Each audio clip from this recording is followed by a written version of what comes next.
Hi, everybody. I'm Jackie Fernandez, an emotional and energy wellness coach. And today I want to talk to you about incorporating and identifying how self love is already infused in your daily activity. But before we get started, let me make a quick distinction here. What is the difference between self love and self care? And let me tell you, there is a difference. And so, through the definition of self love, I'm hoping it's going to answer the question of what is self care. But self-love, by definition, and there's many of them out there, but it's simply tending to a state of being. And this being is you. So self-love is a state meaning you physically feel it, of being, whether that be good or bad, right? For yourself, for you. So it's a state of being appreciative, grateful, thankful for the way that you feel towards you.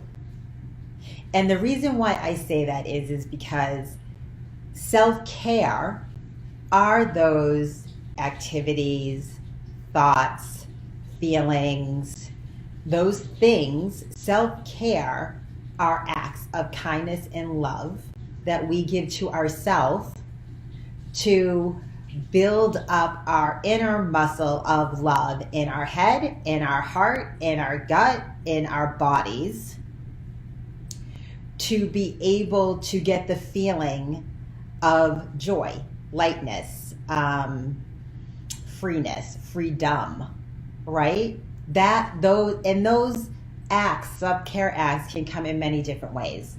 It could be a simple activity as walking, reading, writing, going to yoga, taking a shower, brushing your teeth, doing your hair, putting on your makeup. All of these, I think, have been viewed as chores. This is what we have to do to get ready to go to the outside world. And those are actually self-care activities in which you are showing yourself love for yourself, the care for yourself, which facilitates self-love. So that is the difference between self-love and self-care. How you can become more aware or mindful or make it a little bit more manageable, so you remind yourself that what you're doing for yourself is feeding every part of your being, mentally, emotionally, spiritually, physically, is this. First, you need to prioritize yourself. Prioritize the practice of tending to yourself, which means you identify those key things in life that you enjoy, that those things that you always seem like to say, I don't have time to do this. You schedule those things in your calendar and keep it as an appointment, just like everything else. You prioritize it, you identify it, you prioritize it, you schedule it.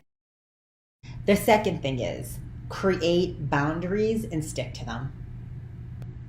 Create them and stick to them. If we did not realize it before, we might realize it now that we've been inside for a full year almost, is that we don't have to take on everyone else's stuff. So what that means is we don't have to own it. We don't have to do anything about it, because the only thing we should be doing is tending for ourselves. And boundaries give us the ability to create more time to focus on those self-care activities that facilitate the self-love for ourselves.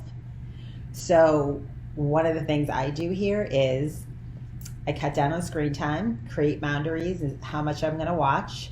I make a daily to-do list of other activities that I wanted to do, and if at a certain time, and if something comes in during that time, I might say no to whatever the request is that came in, so I can focus on my self-care and self-love activities. And then I stick to them. So if I create a routine that I am going to do, I don't know, my yoga or meditation 3 times a day, and it's at these hours, no matter what comes in, I do not reschedule. I do not reschedule at all. And if I happen to miss it, then I miss it. And that's going to lead me into my third tip. I want you to be mindful. I don't want you to criticize. And I want you to be kind. That is because we are all going to make mistakes. Stop reaching for perfection. It doesn't exist.